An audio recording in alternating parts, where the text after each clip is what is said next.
உங்கள் கனவு இல்லத்தை வசந்த மாளிகையைப் போல் கலை நயத்துடனும் உறுதியுடனும் கட்டுவதற்கு உதயலட்சுமி கன்ஸ்ட்ரக்ஷன்ஸ் உறுதியுடன் தரமான கட்டிடங்களை குடியிருக்கும் கோயில் போல் உருவாக்கி கொடுத்த கைராசியான கட்டுமான பொறியாளர் சக்திவேல் அவர்களை தொடர்பு கொள்ள 9884290359.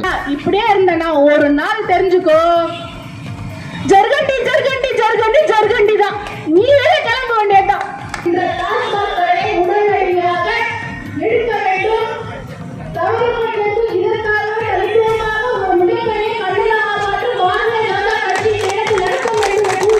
கண்டிக்கின்றோம் கண்டிக்கின்றோம் கண்டிக்கின்றோம் கண்டிக்கின்றோம் கண்டிக்கின்றோம். இந்து சமய அறநிலைத்துறையை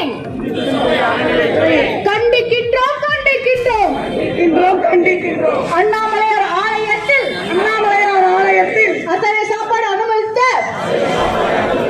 நிர்வாகத்தை கண்டிக்கின்றோம். பாதுகாப்பு கொடு பாதுகாப்பு கொடு பாதுகாப்பு கொடு பாதுகாப்பு கொடு. பக்தர்களுக்கு பாதுகாப்பு கொடு பாதுகாப்பு கொடு. சோதனை செய் சோதனை செய் சோதனை செய் சோதனை செய். கோயிலுக்கு வரும் பக்தர்களை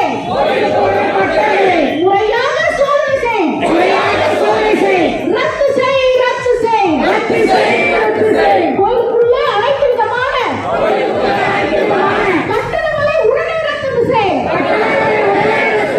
ரத்து செய் ரத்து செய் ரத்து செய் ரத்து செய். அனைத்து கட்டணங்களை ரத்து செய்.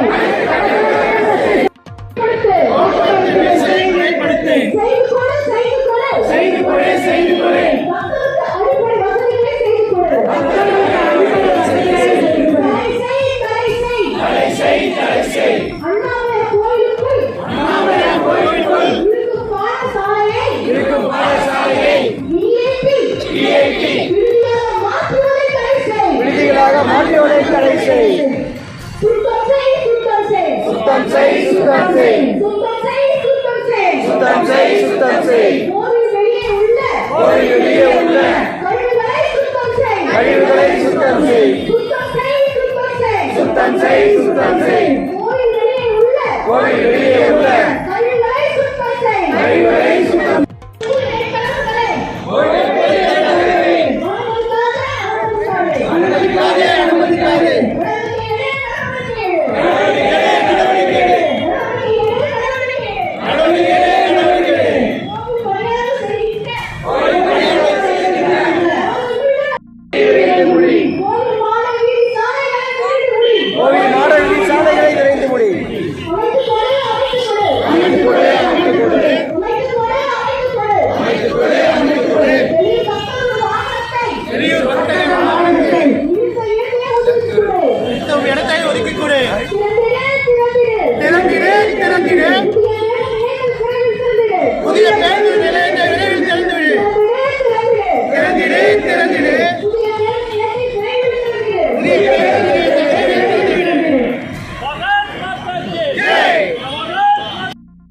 இது ஒரு வேடிக்கையாக வாடிக்கையாக இருவரும் செய்து கொண்டுள்ளார்கள். இதை தக்க ஆதாரத்துடன் பாரதிய ஜனதா கட்சி வீடியோ எடுத்து இந்த ஆலயத்திற்காக நியமிக்கப்பட்ட இந்து அறநிலைத்துறையின் சார்பாக நியமிக்கப்பட்ட மேலாளர் செந்தில் அவரிடத்தில் புகார் கொடுத்துள்ளோம். எந்த ஒரு நடவடிக்கையும் இல்லை. அதே மாதிரி மற்றும் புதியதாக பொறுப்பேற்றிருக்கின்ற ஜேசி அவர்களிடத்தில் புகார் கொடுத்துள்ளோம். எந்த ஒரு நடவடிக்கையும் இல்லை. பாரதிய ஜனதா கட்சி மட்டும்தான் இந்த வரலாற்று சிறப்பு மிக்க, நினைத்தாலே நீ எங்க இருந்தாலும் அண்ணாமலைக்கு அரோகரா என்று சொன்னாலே உனக்கு முக்தி தருகின்ற திருவண்ணாமலையில் அசைவ உணவை சாப்பிட்டதற்காக எந்த ஒரு நிர்வாகமும் முன்வந்து அவர்களுக்கான சரியான முறையில் விளக்கமும் கொடுக்கவில்லை. இதை பாரதிய ஜனதா கட்சி இன்று கையில் எடுத்து நகரத்தில் மட்டும் இந்த நிகழ்ச்சியினை கவன ஈர்ப்பாக முதல் கட்டமாக இந்த அண்ணாமலையார் ஆலயத்தின் நிர்வாக கண்டித்து இந்த கண்டன ஆர்ப்பாட்டம் நகரத்தில் முதல் கட்டமாக நடைபெற்றுக் கொண்டிருக்கிறது. இந்த நேரத்தில் எங்களுடைய கடமையாக, பாரதிய ஜனதா கட்சியின் கடமையாக, உணர்வாக 1938 ஆண்டில் இந்த நகரத்தில் 10,000 எண்ணிக்கை குடும்பத்தில் இருந்தார்கள் என்று பாரதிய ஜனதா கட்சியினுடைய சங்கர் அவர்கள் கூறியிருக்கார் புள்ளி விவரத்தோடு. அண்ணே, நீங்க நினைச்சுக்க போறீங்க இந்த அண்ணாமலையாரோட கோயிலோட சொத்து கிட்டத்தட்ட மதிப்பீடுகள் இல்லாத சொத்துக்கள் நாட்டுக்கோட்டை நகரத்தார்கள் கொடுத்திருக்கிறாங்க.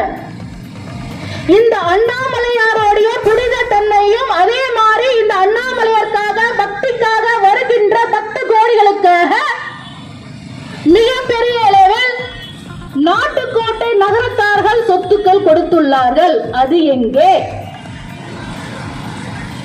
வருகின்ற பக்த கோடிகளுக்கு எந்த ஒரு இடையூறும் இல்லாமல் அனைத்து வசதிகளும் ஏற்படுத்தி கொடுப்பதற்காகத்தான் ஒரு துறை, அந்த துறைதான் இந்து சமய அறநிலைத்துறை. இந்து சமய அறநிலைத்துறை என்பது இருக்கவே கூடாது என்பது பாரதிய ஜனதா கட்சியினுடைய மிகப்பெரிய கொள்கையாக நாங்கள் எடுத்துக் கொண்டுள்ளோம். ஏன் தெரியுமா? யார் வீட்டு இடத்துல ஒரு ஆதாரத்துடன் ஒரு ஆணும் ஒரு பெண்ணும் அசைவ உணவை சாப்பிட்டு இருக்கிறாங்க, ஆதாரத்தை கொடுக்கிறோம்னா இந்த நிர்வாகத்திற்காக, இந்த நிர்வாகத்துக்கு பொறுப்பாக இருக்கின்ற செந்தில் அவர்கள் என்ன செய்து கொண்டிருக்கிறார்? வருகின்ற பணத்தை பிரித்து கொடுத்துக்கின்ற வேலை மட்டும்தான் செய்து கொண்டிருக்கிறாரே தவிர பக்தியுடன் வருகின்ற பக்தர்களுக்கு என்ன செய்து கொண்டிருக்கிறார்? என்ன செய்து கொண்டிருக்கிறார் என்றால், அடுத்த கட்டமாக தான் நமக்கு இருக்கின்ற பொறுப்புக்கு தன்னோட குடும்பத்திலிருந்து அடுத்த கட்டமாக நியமனம் செய்வதற்கான வேலை செஞ்சிட்டு இருக்கிறார். பாரிசி அரசியல் கட்சி நடந்துகின்ற இடத்துல கோயிலுக்குள்ளேயும் தன்னுடைய மேலாளர் பொறுப்புக்கு தன்னுடைய சகோதரத்துடைய மகனை கொண்டு வர்றாரு, தம்பியை கொண்டு வர்றாரு உள்ள. என்ன நடக்குது? அப்ப எவ்வளவு இவங்க கோயிலுடைய பக்தர்கள் செலுத்துகின்ற காணிக்கை, பக்தர்கள் தானாக முன்வந்து கொடுக்கின்ற அபிஷேக பொருட்கள், டொனேஷன் என்ன செஞ்சிட்டு இருக்கிறாங்க? இத கேட்டுதான் இன்று பாரதிய ஜனதா கட்சி மிகப்பெரிய அளவில் முதற்கட்டமாக நகரத்தில் மட்டும் இந்து அறநிலையத்துறையினுடைய மெத்தன போக்கை கண்டித்து தன்னுடைய பொறுப்பினை அரசாங்க நம்மளுடைய வரி பணத்தின் மூலமாக மாத சம்பளம் வாங்குகின்ற மேலாளர் செந்தில் அவர்களை கண்டித்தோம். இதுக்கு இன்னொரு விஷயம் இருக்கு. இங்க சதீஷ் ஒருத்தர் வேலை செய்யறாரு. அவர்தான் குறிப்பா அண்ணாமலையார் அவர்களுக்கான பூஜைகள் செய்யறதுக்கு சிறப்பான அலுவலர். அவர் என்ன செஞ்சுட்டு இருக்காருன்னா, கையூட்டு வாங்கிக்கிட்டு அந்த கையூட்டின் மூலமாக லஞ்ச பணத்துல கப்பம் கட்டிட்டு இருக்கிறாங்க. அது மட்டும் இல்ல, அங்க வேலை செய்கின்ற துப்புரவு பணியாளர் ஒரு பெண்மணிக்கு பாலியல் தொந்தரவு கொடுத்துட்டு இருக்காங்க. அதற்கான ஆதாரமான அதற்கான காணொளி வெளியே வாட்ஸ்அப் மூலமா பரவிட்டு இருந்தது. உடனடியாக அந்த பெண்மணியை கூப்பிட்டு, நீ இங்க நிரந்தரமா வேலையில் இருக்கணும்னா இதோட நீ வாயை மூடிட்டு இருந்தா மட்டும்தான் சொல்லிட்டு கூப்பிட்டு அவங்கள அச்சுறுத்தி இருக்கிறாங்க. இப்போ ஒரு கோயில்ல நிர்வாகத்திற்காக எது கொடுக்கப்பட்டிருக்கிறது? நான் கேட்கின்றேன், இந்து சமய அறநிலைத்துறை அண்ணாமலையார் கோயிலுடைய வளர்ச்சிக்காக, பாதுகாப்புக்காக எவ்வளவு நிதி ஒதுக்கிருக்கீங்க? பல கோடிகள் மூலமாக ஆதாயம் இந்த அரசாங்கத்திற்கு வருமானமாக அண்ணாமலையாருடைய சன்னதி இருக்கின்ற நேரத்தில் ஒரு கோயிலுடைய பக்தர்கள் செலுத்துகின்ற காணிக்கையினை எடுத்து பக்தர்களுக்கு மிகப்பெரிய சுகாதாரமான முறையில் வந்து செல்வதற்கான பாதுகாப்பான முறையில் அதிக நேரம் நீண்ட வரிசையில் இருப்பதற்கான வாய்ப்புகளை கொடுக்காமல் முழுமையாக அவர்களுக்கு சிறுநீர் கழிப்பதாக இருந்தாலும் இயற்கை உபாதைகள் எதுவாக இருந்தாலும் நீண்ட வரிசையில் காத்திருக்காமல் ரொம்ப அதிகமான முறையில் ஒரு நாளைக்கு நம்மளுடைய அண்ணாமலையாரை தரிசிக்க கிட்டத்தட்ட ரொம்ப கம்மியாக சொன்ன கூட 10,000 பக்தர்கள் கிரிவலத்திற்கு வராங்க. சும்மா கம்மியாக சொல்ற. இதே கிரிவல நேரம் வந்தால் கிட்டத்தட்ட லட்சத்தில் சேர்கின்றது. ஒரு மாதத்திற்கு கிரிவலத்திரன்று மட்டுமே லட்சக்கணக்கில் மக்கள் சேர்கின்றார்கள், பக்தர்கள் சேர்கின்றார்கள். ஆனா இன்னைக்கு ஆளுகின்ற அரசாங்கம், திமுக அரசாங்கம், இங்க ஒரு அமைச்சர் இருக்கிறாரு, அவருடைய பொறுப்பாக தன்னை சுற்றிருக்கின்ற தன்னுடைய கவனத்தை தன்னுடைய கல்வித்துறைக்கும் தன்னுடைய காலேஜுக்கும் தன்னுடைய மருத்துவமனைக்கும் எவ்வளவு கவனம் செய்கின்றாரோ செய்யட்டுங்க, நாங்க வேண்டாம்னு சொல்லிக்கல, ஏதோ செய்யறீங்க செஞ்சுட்டு போகும். ஆனா உங்களை இந்த இடத்தினுடைய மக்கள் தலைவராகவும் அமைச்சராகவும் கொடுத்துக்கின்ற மக்களுக்கு என்ன செய்யறீங்க? நீங்க நம்மளுடைய இந்த தீபத்தினுடைய திருநாளில் மட்டும் கடந்த ஆண்டு மட்டும் 50 லட்சம் பக்தர்கள் வந்து சென்றுள்ளார்கள். மாத பௌர்ணமிக்கு 1 லட்சத்துக்கும் மேலாக பக்தர்கள் கிரிவலம் வருகின்றார்கள். அவர்களுடைய வருகின்ற வாகனத்திற்கு எந்த ஒரு பொறுப்பினும் எடுத்துக்கொள்ளாமல் உள்ளூர் வாசிகள் கிட்டத்தட்ட 2 நாட்களுக்கு வெளியே வர முடியாத சூழ்நிலை. எந்த பக்கம் திரும்பினாலும் பேரிகார்டை போட்டுட்டு மக்களுக்கு ஏதாவது அவசர காலம் என்றாலும் மருத்துவ காலம் என்றால் கூட தன்னுடைய வீட்டை விட்டு வெளியே வர முடியாத சூழ்நிலையை உருவாக்கியுள்ளார்கள். ஒரு உண்மையான அமைச்சராக மக்களுக்காக நலன் செய்கின்ற அமைச்சராக இருந்தால் தன்னுடைய பொறுப்பாக எடுத்துக்கொண்டு நாளுக்கு நாள் அண்ணாமலையாருடைய பக்தர்கள் அதிகமாகிக் கொண்டிருக்க வேளையில் புறவழிச்சாலை அமைக்க வேண்டும். வருகின்ற வாகனத்தின் மூலமாக வருகின்ற பக்தர்களுக்கான வாகனம் நிறுத்துவதற்கான பிரத்யேகமான இடத்தினை உருவாக்கி கொடுக்க வேண்டும். கோயிலுக்குள் கொண்டு செல்கின்ற பக்தர்களுக்கு சரியான முறை கழிப்பறை வசதிகளை ஏற்படுத்தி கொடுக்க வேண்டும். அண்ணே, நம்மளோட ஊருக்கு எத்தனையோ லட்சக்கணக்கான பக்தர்கள் வந்து செல்றாங்க, நமக்கு ஒரு நல்ல வியாபாரம் நடக்குது. ஆனா இந்த போக்குவரத்து நெரிசல் காரணமாக மிகப்பெரிய லாபம் காண வேண்டிய வணிகமும் சரி, துறையினுடைய சம்பந்தப்பட்ட அதிகாரிகள் தன்னுடைய வாகனத்தை நேரடியாக கோயிலுக்குள்ள விடுறாங்க. செருப்பு காலால் உள்ள நடந்து வராங்க. யார் கேட்க விட்ட கேள்வி? அண்ணே, நமக்கு என்னப்பா, நம்ம கடை வியாபாரம் நடக்குதா, நம்ம வண்டி வெளியே போயிட்டு வீட்டுக்குள்ள நேரா போச்சா, இப்படியே இருந்தனா ஒரு நாள் தெரிஞ்சுக்கோ, ஜர்கண்டி ஜர்கண்டி ஜர்கண்டி ஜர்கண்டி தான். நீ வெளியே கிளம்ப வேண்டியதான். என்னன்னா நம்மள தொடாத வரைக்கும் ஒரு பிரச்சனை இல்லப்பா, வியாபாரம் நடந்தா போதும். நான் போறது இல்லப்பா. நம்மள 2 வருஷத்துக்கு முன்னாடி உள்ள போனோம், யாரும் மதிக்கிறான் நம்மள. ஒரு காலங்காத்தால ஏஞ்சி போனா மார்கழி மாசத்துல போனா சொர்க்கவாசத்தை திறக்கதை பார்த்து முடிஞ்சு போச்சு. 5 வருஷமா ஆச்சு உள்ள போய். என்ன இப்படியே பேசிட்டு உட்காரு. ஒரு நாள் உன்னை வந்து ஜர்கண்டின்னு சொல்லிட்டு நம்ம அண்ணா அமைச்சர் அண்ணன் கையை பிடிச்சி உன்னை வெளியே கூப்பிட்டு உட்கார வைப்பாரு. அன்னைக்கு சொல்லுவேன், அண்ணாமலைக்கு யாரோ வரா, உனக்கு என்ன நடந்துச்சு நீயே சொல்லிக்கோ. அண்ணே, இது பூமியே பூமி. அண்ணாமலையோட அருளை பெறுவதற்கு பக்த கோடிகள் வந்து கொண்டிருக்கிறாங்க, வரவேற்கின்றோம். ஆனா வருகின்றவர்களுடைய காணிக்கை எந்த நிலையில் உள்ளது? அண்ணே, எவ்வளோ ஒரு இழுக்கான செயல்.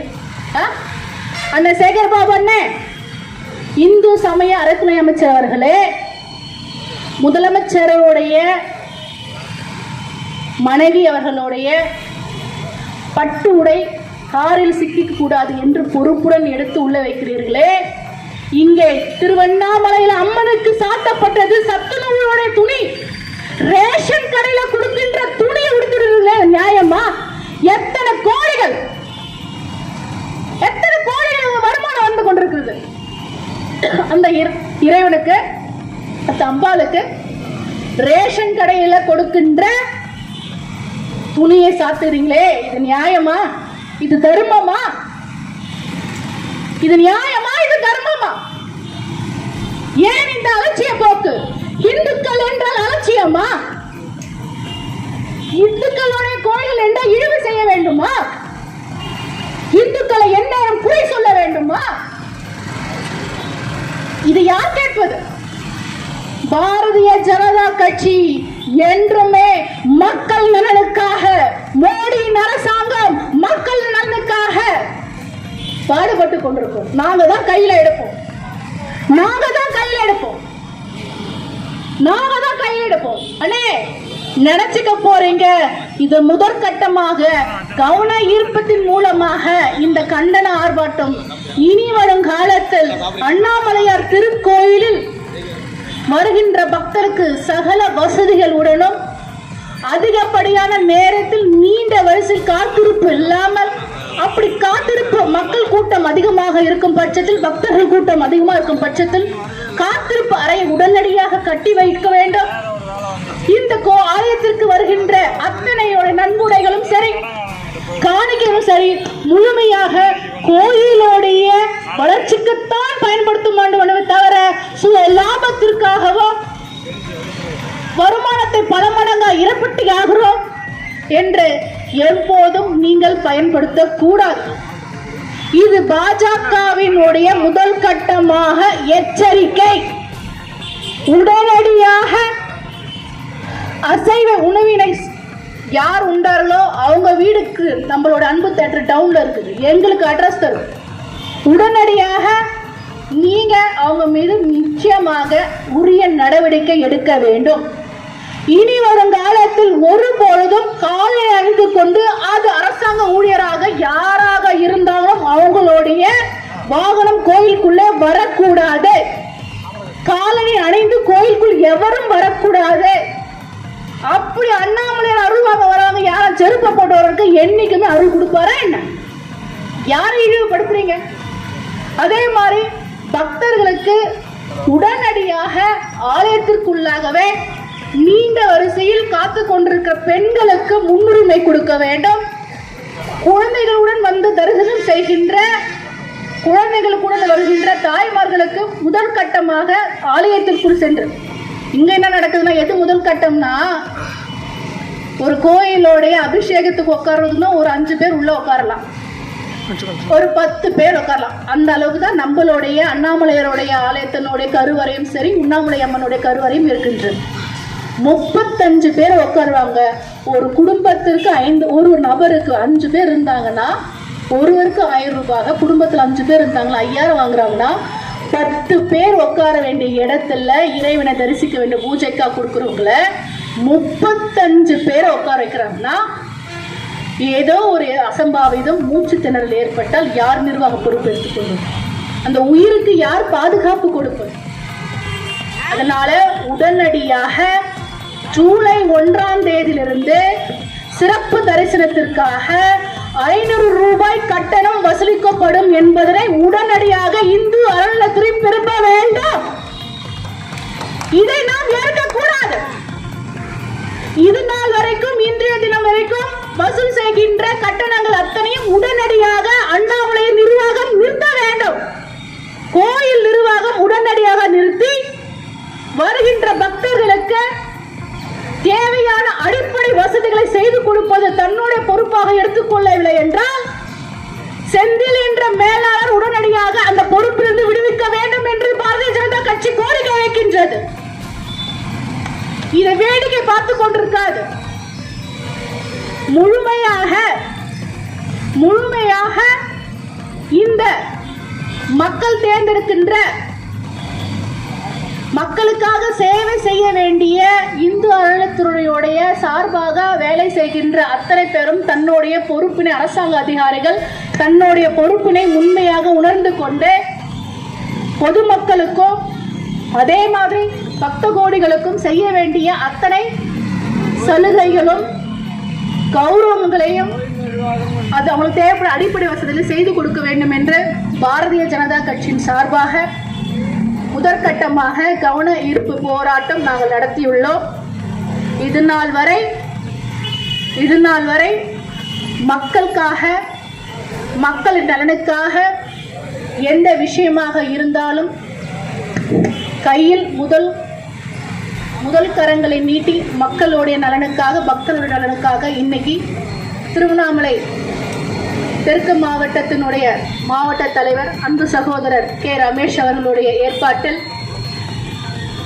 முன்னாள் மாவட்ட தலைவர் பாலசுப்ரமணியம் அவர்கள், முன்னாள் மாவட்ட தலைவர் ஜீவானந்தம், முன்னாள் மாவட்ட தலைவர் அண்ணன் நேரு அவர்கள், அண்ணன் காந்தி அவர்கள், அண்ணன் விஜயன் அவர்கள் மற்றும் இந்த மாவட்டத்தினுடைய நகரத்தினுடைய 2 பொறுப்பாளர்கள் சதீஷ் மற்றும் சந்தோஷ் மற்றும் பூவேந்தன் அவர்களுக்கும்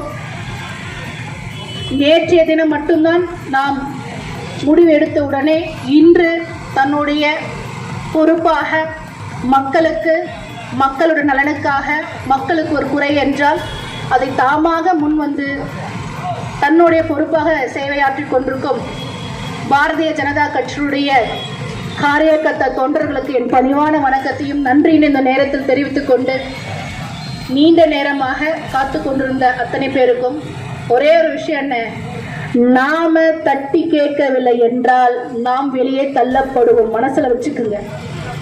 இங்க நடக்கின்ற அராஜகமான முறையில் நிர்வாகம் நடத்தி கொண்டவர்களை உள்ளூர் வாசிகள், இந்த அண்ணாமலையார் இவர்களுக்கு மட்டும் சொந்தம் கிடையாது, இந்த மண்ணு நம்மளுடைய சிவனுடைய நெற்றிக்கண்ணாக இருக்கக்கூடிய திரு அண்ணாமலையோடைய மண்ணாக இருக்கின்ற, மண்ணின் உயிராக ஆணி வேறாக இருந்து கொண்டிருக்கின்ற இந்த திருவண்ணாமலையோடைய பக்தர்களும் சரி, பொதுமக்களும் சரி, இனி வருங்காலத்தில் எந்த நிர்வாக சீர்கேடு இருந்தாலும் முதல் குரலாக ஒன்று சேர்ந்து கேட்காத பட்சத்தில் நாம் வெகு விரைவில் வெளியேற்றம் செய்வோம் என்பதை மனதில் வைத்துக் கொள்ளுங்கள். உங்களுடைய ஒத்துழைப்பும் உங்களுடைய நலனுக்காக பாரதிய ஜனதா கட்சி என்றும் மக்கள் குரல் கொடுப்பதற்காக முன்வரிசையிலும் மிகப்பெரிய ஆதரவை தாருங்கள் என்று இந்த நேரத்தில் கேட்டுக்கொண்டு, அண்ணாமலைக்கு, அண்ணாமலைக்கு, உண்ணாமலை அம்மனுக்கு, உண்ணாமலை அம்மனுக்கு கண்டிக்கின்றோம். மதுரையில் பிரச்சனை செய்கின்ற சூழ்நிலையை உருவாக்குகின்ற டாஸ்மாக்களை உடனடியாக எடுக்க வேண்டும். தமிழகத்தில் இதற்காக நிச்சயமாக ஒரு மிகப்பெரிய கண்டன ஆர்ப்பாட்டம் பாரதிய ஜனதா கட்சி நேரத்தில் நடத்த வேண்டும் என்று வாய்ப்பை கொடுத்த மாவட்டத்தினுடைய அத்தனை பொறுப்பாளருக்கு நன்றி தெரிவிக்கிறேன். நன்றி. பாரத் மாதா கி ஜெய். நன்றி.